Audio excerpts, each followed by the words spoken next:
Over the past 3 years, we witnessed we the people become outraged over a lot of improper pandemic responses that stemmed from local and state governments.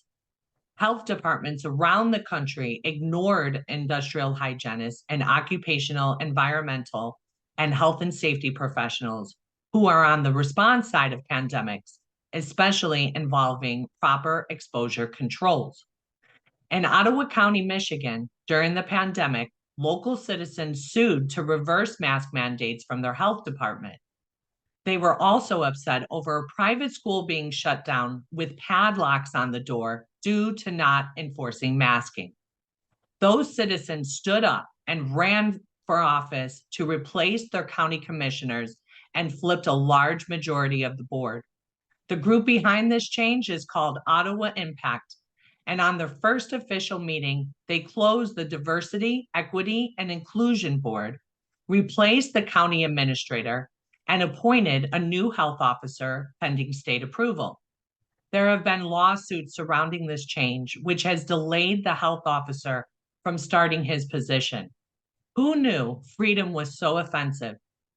Today, I have with me Nate Kelly, the Army veteran and public health professional who was appointed as the county health officer alongside his wife and my friend, Kristen Meghan, an industrial hygienist. Thank you for being with me, guys. That was great to see you, Jody. I'm loving your new platform and your new show. Oh, thank you. Yes. So what's going on down there, up there? Well, like you said in your intro, which was great, is that in Michigan, a lot of people think New York was bad during the pandemic.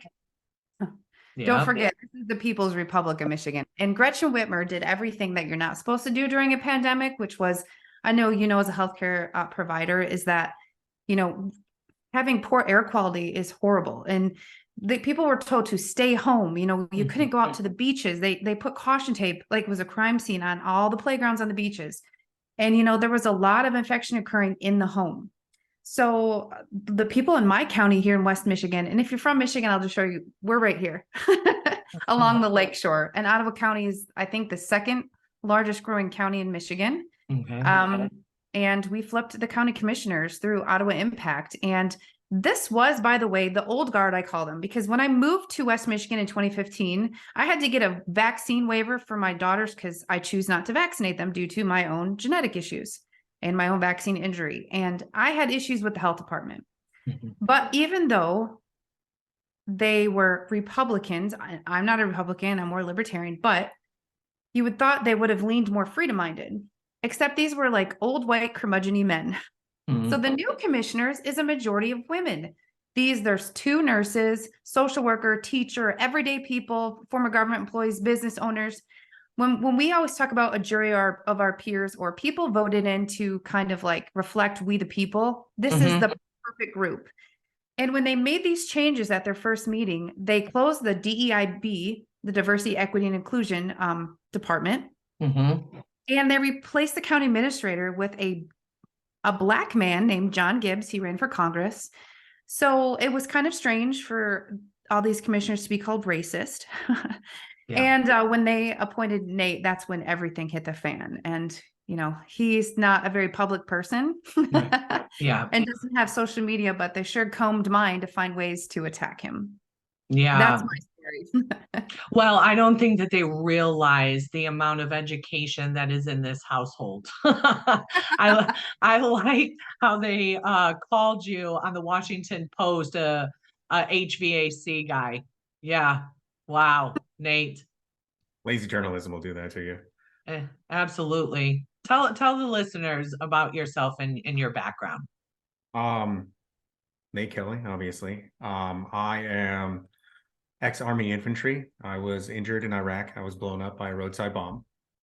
I had also received a vaccine injury through the anthrax vaccine, which is actually being recognized right now as being a very common injury among veterans. So I'm pretty interested in getting more into that. After I did leave the military, I started working with the Department of Defense. I went to Robins Air Force Base and started doing non-destructive inspection, which is where you check aircraft integrity through ultrasound, dye-penetrant, magnetic particle, and X-ray techniques. And I met Kristen at the gym, and then She moved off.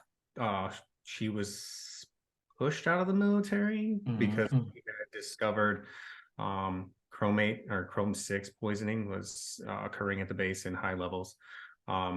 Change did occur. It was very painful for the base. It almost got wrecked. But in driving that change, I decided I love change. I wanted something to change, and I liked helping people. It did cause pain, but in the end, change was made, and people in the future will benefit from it. Kristen moved on to Chicago to work for the VA. I followed her, and I worked for General Electric, inspecting gas, steam, wind, and nuclear turbines using the same dependent NDT technologies. And during that time, I was getting my degrees. So I went to Columbia Southern Online University, which is the only way I could go to school while I was actually working 12 hours a day. I got my master's degree in occupational safety and health with an emphasis in environmental management. And then after that, I decided I didn't want to stop. So I went and I got my master's degree in public health. After I finished my master's degree in public health, I was feeling a little bit burnt out, but I decided to keep on going. I started a third master's in emergency management. Fast forward to Kristen got pregnant. We moved from Chicago to Michigan. I was kind of taking a little bit of a break, and then I was getting more into getting it's called a CIH, or a Certified Industrial Hygienist certification, and COVID came. And once this happened, it was my time to shine. I was like, yes, put me in, coach. I'm ready to do all this. And then my employer was like, hey, you should leave. So March 23rd it was, they put everybody off, sent us all home for 2 weeks to flatten the curve for 2.5 years. And I finished all my degrees. I did stop my emergency management. I just got burned out, and I was dealing with all the COVID nonsense. I was also trying to deal with the mental aspect of knowing exactly how to respond to, in this exact situation, to being told to go sit in my house and just hang out. Right. So I did find other employment. I'm still employed with that company now. I absolutely love that company. But I have been appointed, as in February 3rd, to take over the public health department. January 3rd, just so you know. January 3rd. Fact check. Yeah, here comes the whole but yeah, I was appointed. I should have moved in. I have been denied my appointment, and thus the people of Ottawa County have been denied my appointment because of the current interim director who was placed when they heard that I was coming out of political. Basically, they just wanted to ram somebody through that they feel like would align with them more than Right. Because I don't operate politically; I operate by numbers. So. Just to elaborate on that old guard we were telling you about, at their last meeting that they had, they made this woman, her name's Adeline Hambley. She was inside of the health department. She was the environmental health director, and they moved her to the health director position, except they didn't actually appoint her. They kind of screwed themselves, and they put a motion on, and then they actually said there needed to be another vote down the road, and they never did. So when the new crew came in, they saw that and said, okay, well, we're going to make her the interim. They wanted to keep her on in another position. I don't know where. That's the vibe I got. They had no problem with her. And that's just my opinion. And then this interim officer has filed a lawsuit, which put a stay on everything. So his application hasn't even gone to the state where they can look at his qualifications, which, just so you know, the qualification to be a county administrative health officer in Michigan is you have to have a Master of Science in Public Health or an MPH, along with, and that's the top tier. And the top tier is also 3 years of administrative duties in public health, or administrative work in public health. Well, he has 8 years in that, and he has an MPH, and he has another public health degree, because occupational environmental health and safety is a discipline of public health. And the reason, I'm not speaking for him, but the reason this has bothered me so much is, you know me, I have the same credentials. I don't have the MPH, but I know that my job is a discipline of public health. For God's sakes, OSHA is a public health agency. So when the media kept calling him an HVAC guy, it's because he works for a commercial HVAC company. And I've used that same comparison as, you know, imagine being an HR director for, say, a waste management company. Are you going to call her a garbage lady? Right. There are some professions embedded in every single industry, and ours is one of them. So if I was an industrial hygienist for a beauty company, you wouldn't call me like a makeup person, you know, a cosmetologist. Yeah, exactly. I think that it's horrible where we're at as a society. I mean, you went through, the public voted you in. Is that correct? The public voted in the commissioners, and one of their promises was to fix the basically the mayhem caused by the public health department's poor response to COVID. Okay, so let's talk a bit about what it was like in Michigan through COVID, because we know this response was this virus was so political, because what was happening here in Arizona was much different than what was happening in Michigan. And so let's hear I can that. tell you the response, looking back at it now, it's hysterically infuriating, I guess you can say. Um, Gretchen would come out and she would do her daily brief, in which she would talk about and lie to the public about whatever she thought that day. She came out initially and she was like, hey, don't go touch the gas pumps because you'll get COVID from them. This is not fomite transfer. You're not going to touch something and then, touch your face and get COVID. That's not how it spreads. All of us, industrial hygienists, particle physicists, we all knew this is an aerosolized virus. Immediately we knew. The public health department, local health department, the Health and Human Services in Michigan, none of them believed it was an aerosol virus to begin with. So they were wrong initially. Then they locked everybody down. Once you lock everybody down, you break the chain of community immunity. Those of us who are, but we, in our community, we have communicable diseases that we're spreading to each other constantly. So you are constantly producing antibodies for viruses that you are coming into, viruses, bacteria, molds and funguses and such, that you come in contact with. So they broke that chain and they sent everybody home. They shut down the gyms. We all know physical fitness, respiratory fitness, all that helps combat viruses, obviously, by keeping your immune system bumped up. We live in the north. We are deprived of vitamin D because the sun never shines in Michigan. It's always snowing. So your vitamin D levels drop significantly, therefore impacting the elderly the most, unfortunately. And then increases your likelihood to catch a virus. They shut down schools. They brought kids away. So kids now their community immunity was broken. RSV obviously was going to come back from that. The flu itself is very dangerous to children, especially younger children.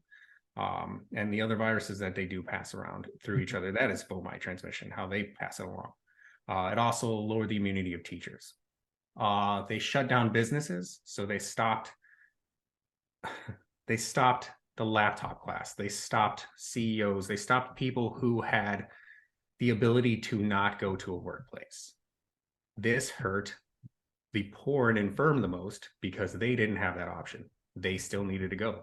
So we had our, what we like to call third responders. You had your people working at the grocery store. You had your DoorDash that you were supposed to order from. All these are people who did not have the ability to work from home. They still worked. They weren't dying en masse. They were catching the disease, doing what they had to do, and moving on with their life. You had hospitals slowing down, which we are seeing the exceeding fallout of what that entails. And they also, what else did we do? Well, I think this is kind of, we could literally do a whole documentary on it, but absolutely. So the biggest thing is, and I know you know a lot of this because of your own background, but the biggest thing was they did the absolute opposite. I mean, when we were shut down, like people couldn't even go buy car seats. I mean, Jody, it was so bad that if you were, home and you can't work, now work on those home improvements that you've neglected. Let's say that you had, to replace like piping or change out a shower head if you needed piping tape, if that's what it's called. If you had to buy caulk to caulk like, the corner of your bathtub and reseal things, you had to bring pictures from your home showing why you needed it. Like, I'm not kidding. If you had to go to like a store called Menards or Lowe's or Home Depot, you had to bring pictures of things that you were trying to fix in your home. Like what? So this is very real. And then a lot of course, the stores completely disregarded all the medical reasonings that people cannot wear masks and respirators. And I thought that that was criminal within itself because, I'm on the protective side of health where you are the more of treat and observe and take care of people. And I know that you guys are not supposed to do any harm. And for my side, we're not supposed to create a greater risk with willful neglect. And that's exactly what all these protocols were. I mean, you know very well the issue with the hospital protocols, but for us, it was increasing the spread. And just even now, before I came on here, I got tagged on X or Twitter, whatever it's being called. There's a school that is mandating KN95 respirators, which, by the way, most of those are counterfeit, but there's not a single respirator that is rated for a child to don, which means to put on or wear. So there's a whole list of issues, but the biggest thing with our health department was the misuse of funds. You know, there was no emphasis on those engineering controls that we've talked about. It was just all these things that were reactionary instead of preventative. And I thought, and I know this is a silly comparison, but to me, the pandemic response, you know, just like we talked about the hierarchy of controls, hierarchy of evidence, hierarchy of care. Can you imagine like going in and being 600 pounds and asking for a tummy tuck? No, your surgeon's going to say, I need you to get as close as your goal weight as possible, you know, to be safer and have the best results. So in my little IH mind, when we just skipped to masking and we didn't tell people, open your doors, use the natural dilution and cross ventilation. Right. I mean, we just went straight to the most useless control measures and in an unsafe way. And I know my comparison is kind of silly, but think about it. It's no different than psychiatric care. You don't just give someone a pill, but there is a place for medication, but you have to follow that hierarchy of controls, evidence, and studies, and it wasn't done. But Jody, the best thing that came out of this whole madness was now becoming really good friends with you and meeting other people standing up in your profession and in our profession. You were part of our America's Frontline Industrial Hygienists and Multidisciplinary Support Summit. We appreciate you coming for that. And actually, it was Nate's talk that caught the attention of these individuals. Well, I think it's very interesting. This response was completely tyrannical and it was useless. They had no base for the things that they did. You know, they came out and said that they made up the circles, right? 6 feet distance. There was no science on that, right? It just put a circle down and this is where you stand and you got to follow these arrows around the store. I mean, to me, it was absolutely maddening. It was maddening. And I just could not believe the amount of deception that I was seeing before my very eyes, you know, and what you guys had to endure there, like they stopped you if you were out driving, right? Yes. Like, where are you going? And it's like, in Michigan, really? And so when the people like stood up and came together there, I think that your city or your county is really, all eyes in America are on it, because it's like, what are we going to do? You know, are you going to be able to move forward against all of this evil? Because that's essentially what it is to me, is just pure evil. It is control and it is making people sicker. As a nurse, my understanding of public health is pretty basic compared to yours, but a basic understanding that I had, knowing the type of people that come into the emergency room. We have our alcoholics, we have our drug addicts, we have our psych patients, anxiety, suicide, you know, children abuse, right? We see that those populations come in, and I just thought, oh my gosh, we are going to create a society of people that are going to be if you are already mentally unstable, forget about it. Because you know, and we see that with people, you know, wearing masks. And I mean, I was just out driving the other day and this guy had on white cloth, like a t-shirt that he cut up into like a square and a triangle, tied behind his hands, and white gloves, white cotton gloves, walking in 115-degree heat. And it just is, it's appalling. And, you know, and I can't believe that this is where we got. But, you know, you said something earlier, Nate, was that you knew right away that this was not fomite transmission. And to the general public, that meant contact, right? Like you can't get it from, you know, touching things. Correct. So how did you know that? It's called an R naught, the R0, or how, in layman's terms, it's how quickly a virus replicates. So it is the R naught for COVID is somewhere around 7 or 8. That means one person can infect 8 people. You can't do that through droplets. So a big thing is a lot of people see masking and it makes sense. It makes sense if you're thinking about aerosols, which most people are thinking of aerosols is, especially in our generation, walking in on your mom as she's blasting Aquanet in her hair for 2.5 hours and you almost pass away, right? You can see that happening and you know it's entering your lungs and you're like, wow, that's going to leave a mark. These aerosols are, these are sublight microns. They are not just traveling around floating on water. You have to think about it as, can you see humidity? You can feel humidity, but you can't see it. So this is a sublight viron at 4 nanometers. You can't see it with the naked eye. So even whenever people are showing you like, oh, look, I can sneeze in this and it's not going to go through. Well, tell you what, you do it on the sub-micro level, you're going to watch all of it flow right through. Other thing that is being missed is you're covering this, totally fine. You're still passing particles through it. But your eyes are a viral safe site. This is virology 101. Yep, ocular. Yep. You have ACE2 receptors and TMPRSS2 receptors on your eyeballs. So there is still the endothelial cells that can be their replication competent. So once the virus gets in your eyes, it replicates and it all goes right here, right? So like think about when you're crying at a sad movie or somebody kicks your dog, how your nose runs. So all this is connected. It's all going to run down. It's all going to be, you're still going to generate an infection. There's no way around it. Being in our profession, yes, I would love. How awesome would it have been? Like, oh, there's a pandemic going on. Put a sock over your face. You're good. All right. For everybody would have done that for 2 weeks and we'd all be done. That's fine. Yeah. That's not the way it was. That's not the way it is. You have Joe Biden today walking around, and Korean Jump here came out and she's like, he's going to wear a mask around the White House now and stay away from jail. It's not going to do anything. Right. It's not. It's all theater. And we've known that.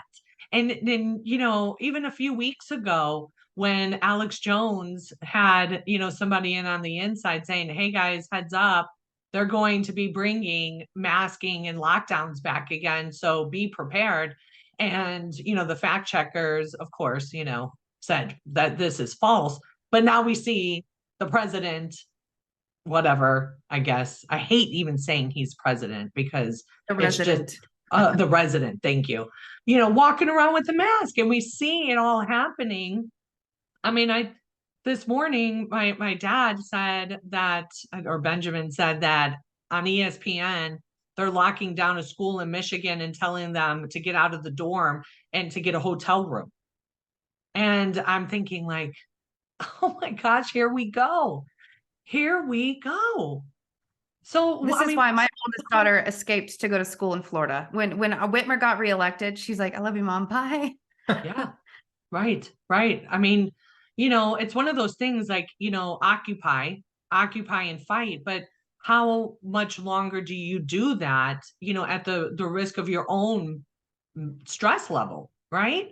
And I mean, do you see more people coming up and wanting to stand up against this and fight? Do you?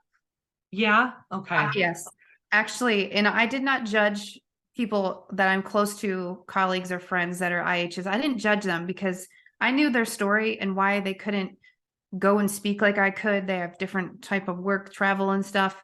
But I have friends, a couple of them that are like, you know what, if this comes around again, like, call me, like I'm down. Even if I have to do it remotely, I'm going to stand up, because these people now are like, come on, like we have ethics in our profession. And this is what people, when I had the Daily Beast hit piece written about me, which by the way, I did sue them and my professional organization, and I can legally just say the matter was settled because there was claims in there that my whole profession disagreed with me. And Stephen Petty, who who is one of the highest credential people in my profession, he's also a professional engineer, certified safety professional, and certified industrial hygienist, sent an email saying like, excuse me, you never polled us members of the American Industrial Hygiene Association. Where did you get this, that the whole career field thinks this is correct?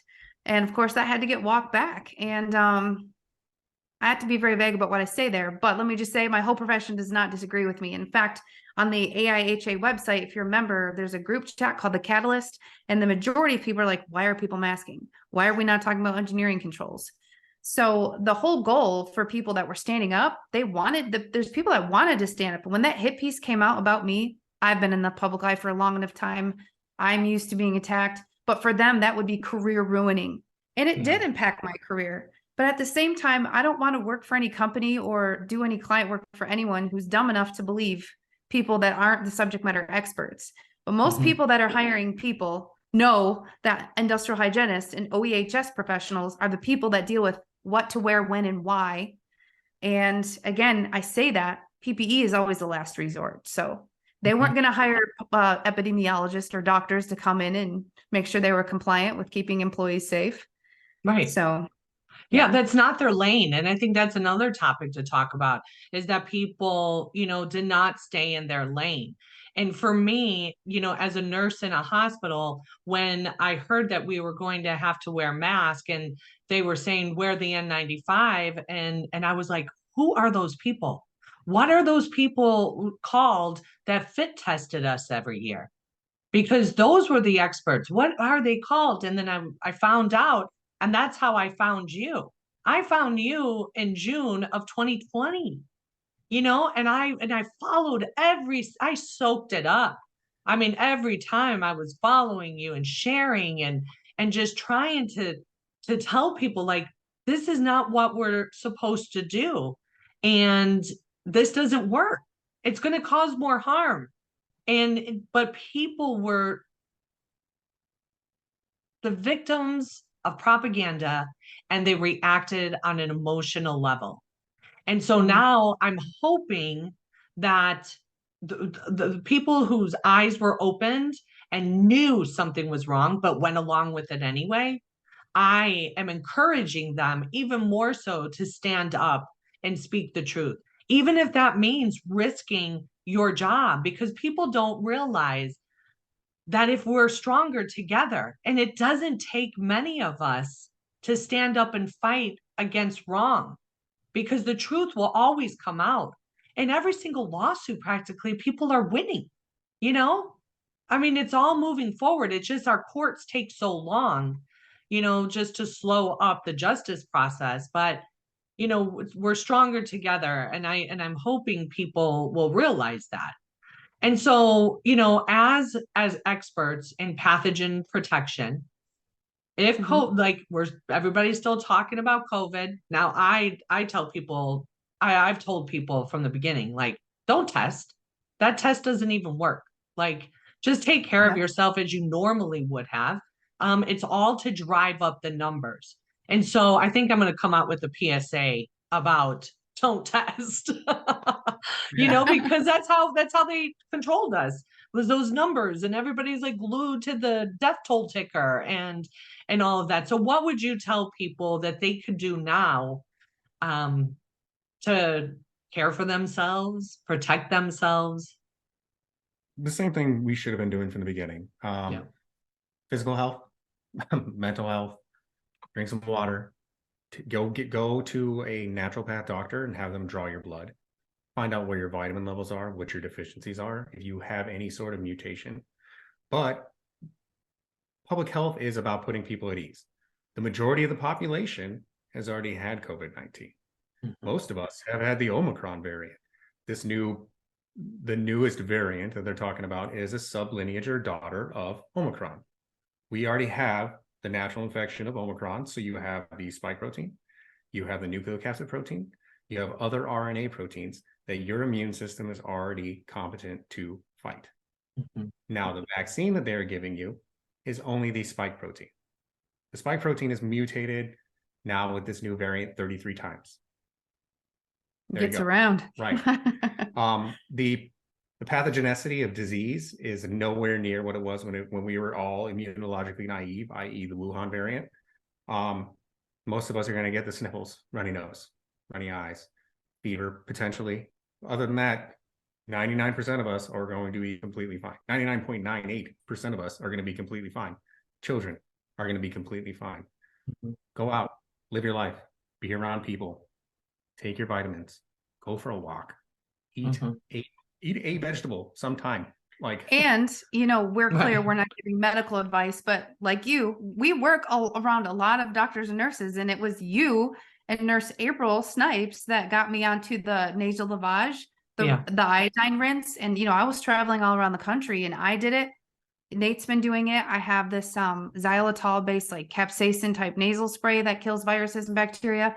People think all this stuff is hokey, but I never tested, but I didn't have a single symptom of COVID. I'm immunocompromised. I haven't even had a fever in now, 11 or 12 years since I left active duty. So if this thing was so bad, I'm not saying it wasn't real, but I honestly think, and I guess I'll ask you a question. Do you think a lot of this too was the fear that was pushed, where it's kind of like, if like, I know like my youngest daughter, she gets a dot. She's like, oh my God, is it hand, foot, and mouth disease? And I'm like, it's a mosquito bite, Do you think that a lot of people made it themselves worse because they were so afraid? psychosomatic disease. Psychosomatic, yeah. 1,000%. 1,000%. Not only was their stress response heightened because of the fear that was pushed out 24/7 on every electronic device known to man, but they lost family, right? From them, maybe thinking a different way. Or even if they thought the same way, families isolated from one another. You know what I mean? People weren't gathering the normal, human interaction and the dopamine response that's created when you're around people that you love and you smile and you laugh. And like, people don't realize how much that does for not only your immune system, but your mind, body, and spirit. And they just decimated that. So yeah, I was just 1,000%. thinking, I know you're coming to Michigan in like less than 10 days. I don't even know, but my dopamine levels are going to be so high. No, but I also want to point out that for people maybe that are right now watching this and like rolling their eyes and finding data to write a hit piece, I need people to listen and understand we weren't just speaking out against the improper exposure controls and protocols. We provided solutions. I will never complain about a problem without bringing a solution. That I learned that in the military. So we did, and we told people. I mean, I'm not at all sponsored by promoting the iWave Air. That kills, I believe, 95 to 98% of mold viruses and bacteria. You should have something like that in your home anyway for people like us who have bad seasonal allergies. And just, I don't mean to put you on Front Street, but for all the people that thinks Nate is an HVAC safety guy, he had to hire someone to install it for us on our HVAC system. So you're a horrible HVAC guy. But no, opening windows and doors, if your climate, if it was freezing. But they had people, it reminds me of like cubicle syndrome in administrative workplaces when I used to have to do indoor air quality surveys. It's because people are just like in this really horrible environment. Like right now in my office, like I'm really hot. I don't know about you, but there's not a lot of air exchanges going on. I have to turn the air up. It's like 90 something today. I know you're rolling your eyes because you're in Arizona, but Michigan humidity is a whole nother thing. Oh, yeah. So sick building syndrome. So yeah, but we are providing solutions. It'd be one thing if we just went around and said, don't do this, but we provided free solutions. And I think maybe you face this also, but I want to say another injustice is anytime you try to educate people from the propaganda that was thrown on them.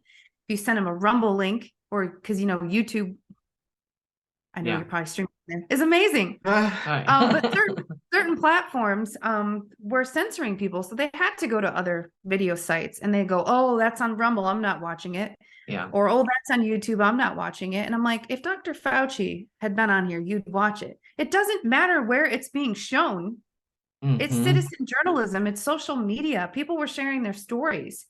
And so much information was out there. My most recent mask video, I think, has close to 8 million views now. Wow. I just did it one day. I was like drinking my coffee and I was like, saw the Alex Jones video and I was like, oh, I don't want to have to do another video, but I will. And, that's why I didn't get mad if people screen recorded it or ripped it. Like, it's not about view counts. I don't care about those metrics. Yeah. I was shocked. It busted the algorithm on Facebook. It's got close to 600,000, TikTok, Twitter, X, all the social media sites, Instagram.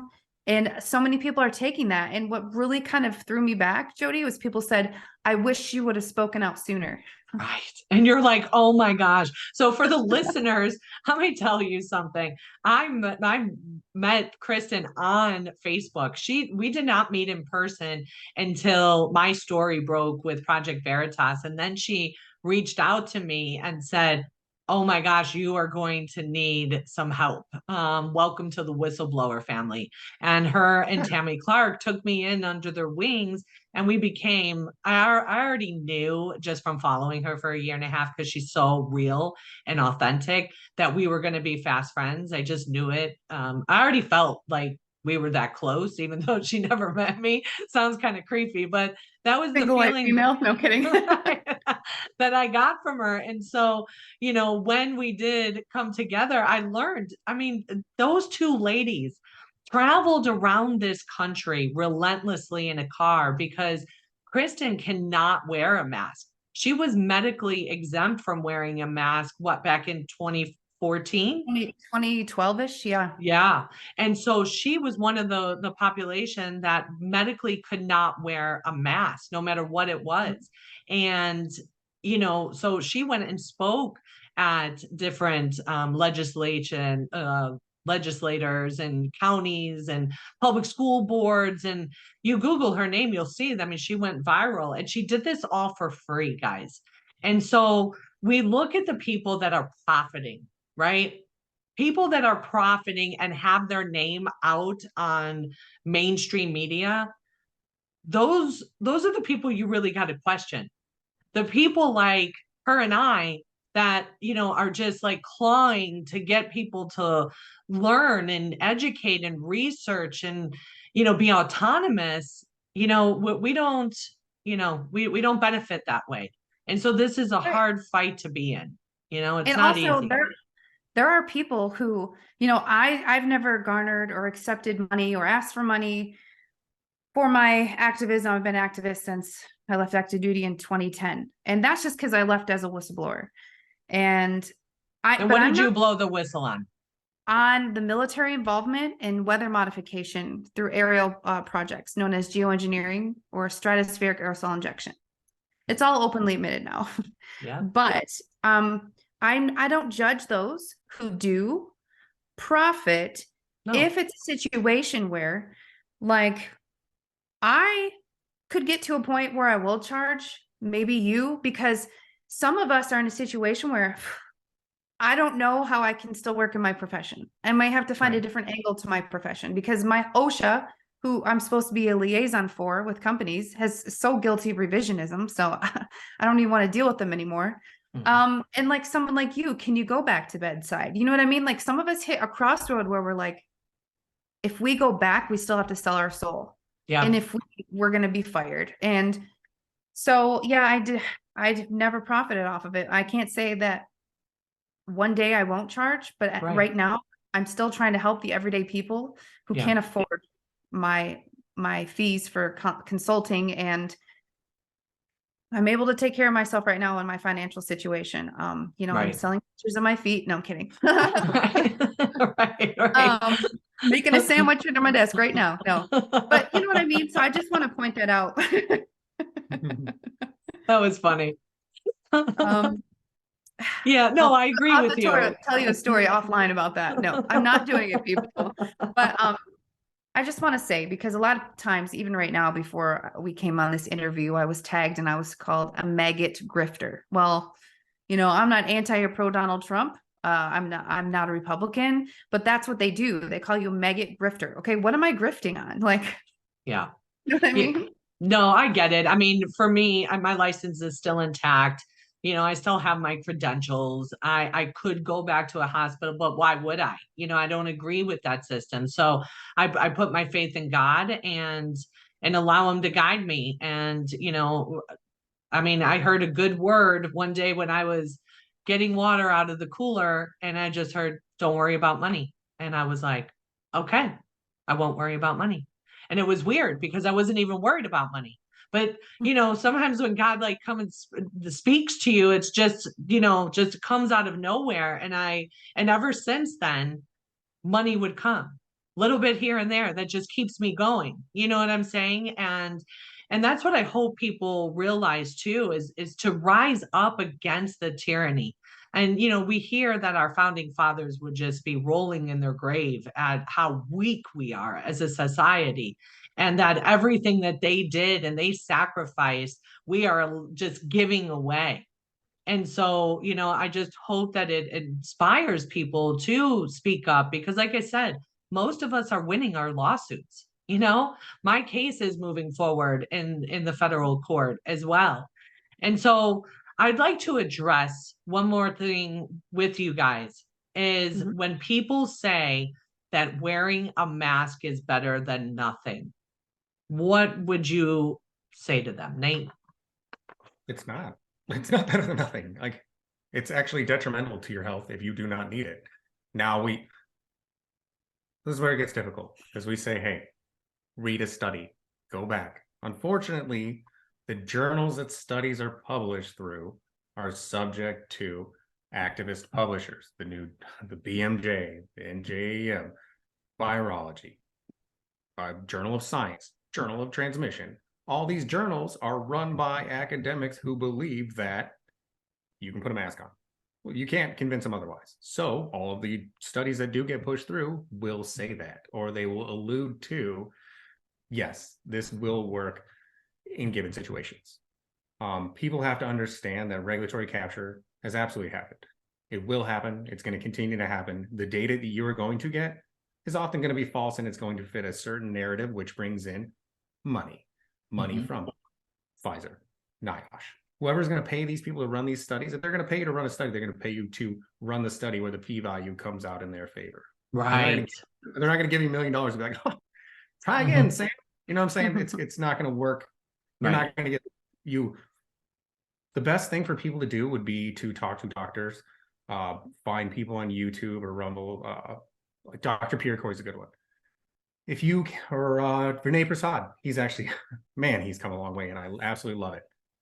Preprint servers are where to go now if you want to find good information, because they're people, scientists, researchers doing research. They'll do mask research, vaccine research, all of these research, and put it on the preprint server. And how does someone find that? Well, now I'm on spot. I can't think of a preprint server.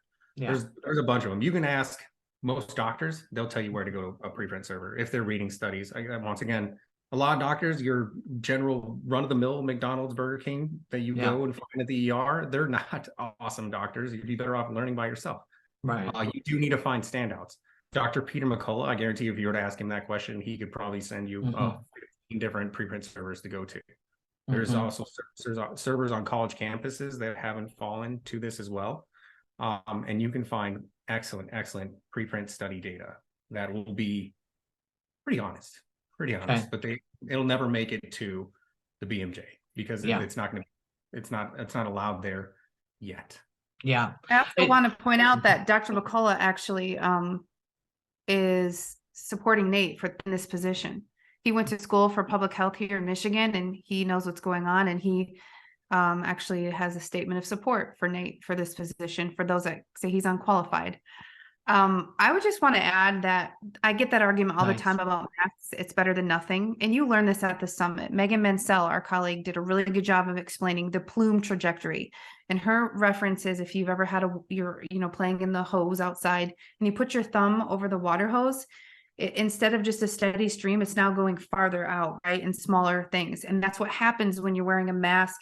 When you're exhaling, you have a lot of condensation buildup, and also more often because you increase your respiration rates. So the moisture builds up. So then what happens is the air and water goes through the path of least resistance. And those aerosols now are shooting like 18 to 20 feet. So you actually are creating a greater harm. You're harming your neighbors. People say protect grandma. Well, if you're sitting next to grandma in a mask and you cough, it's going, and that happened to me on a plane, by the way. Yeah. I think I was texting you and I was like, I'm next to a lady in a mask.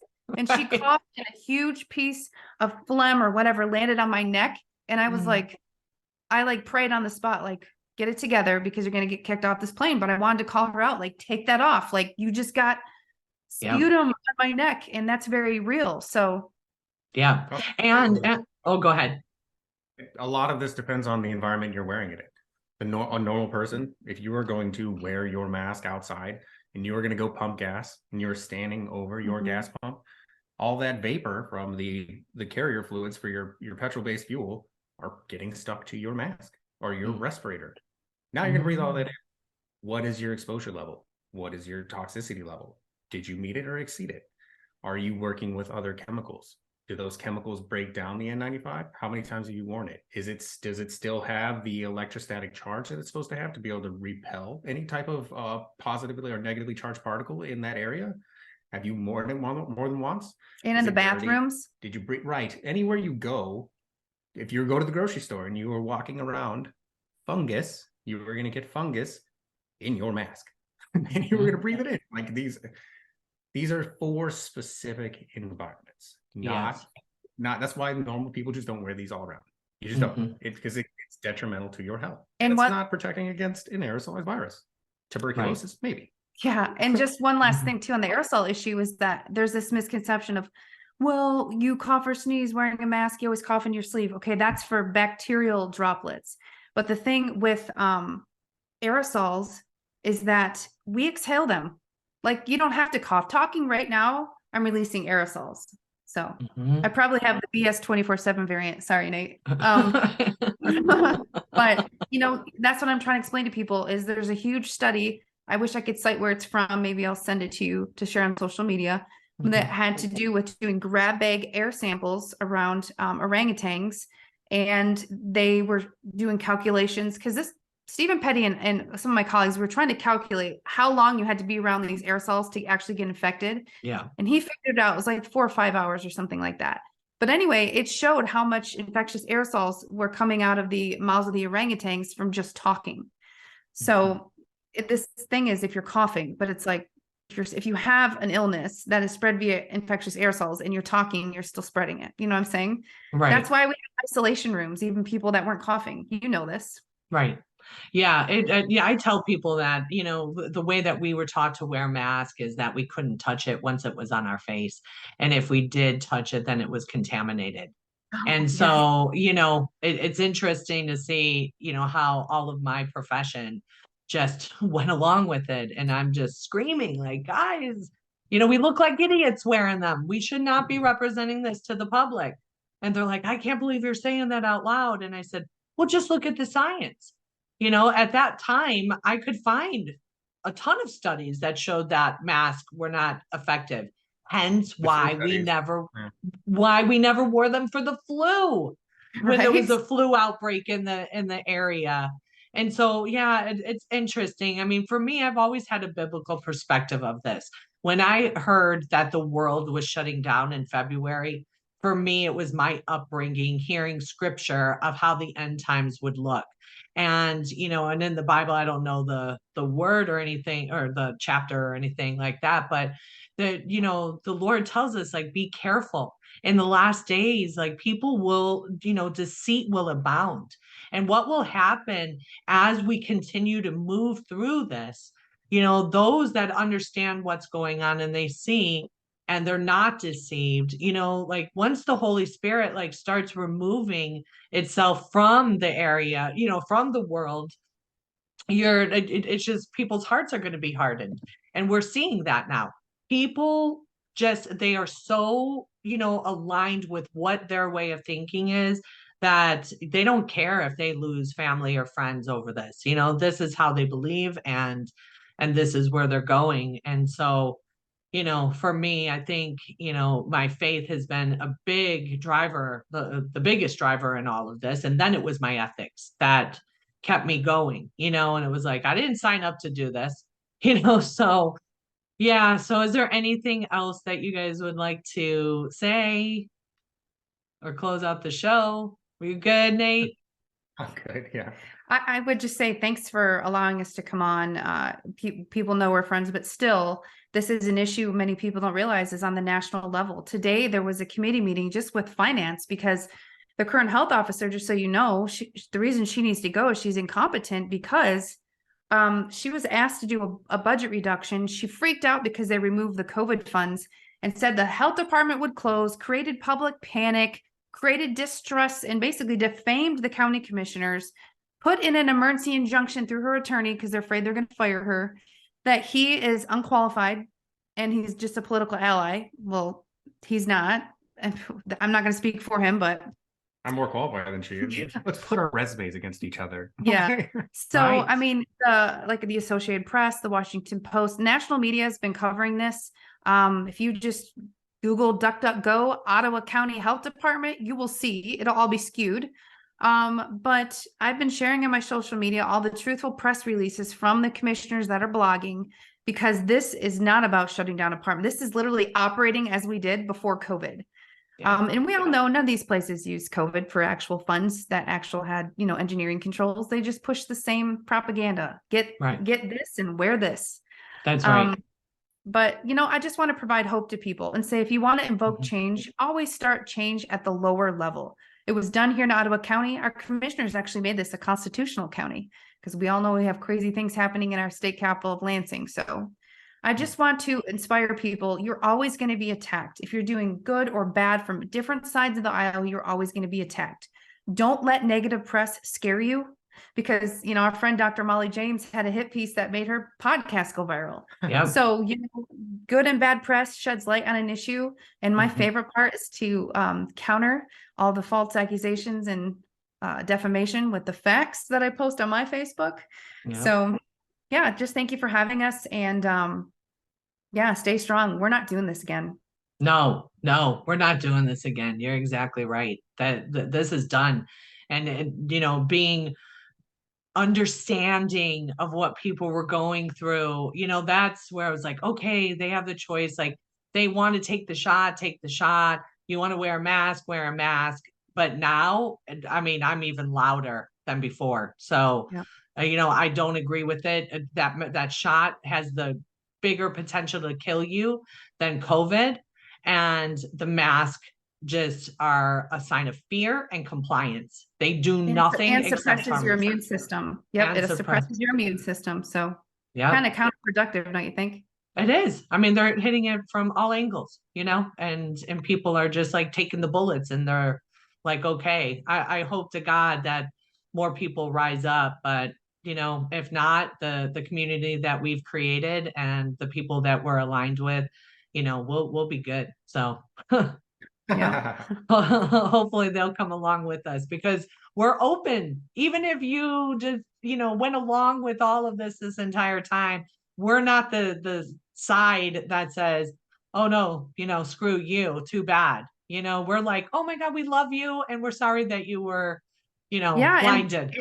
It's not the mistakes you've made, it's what you do about them. And that's why Kevin Bass on Twitter, he actually had a quack watch or something like that. I interviewed him for my own podcast. He was totally on their side, calling out, I think I was on his list. Now he is tweeting and Xing, whatever you call it, all about masks and everything related to this. He is more vocal than I think maybe me. Right. So a lot of people tell me, why do you talk to him? He was posting this. I'm like,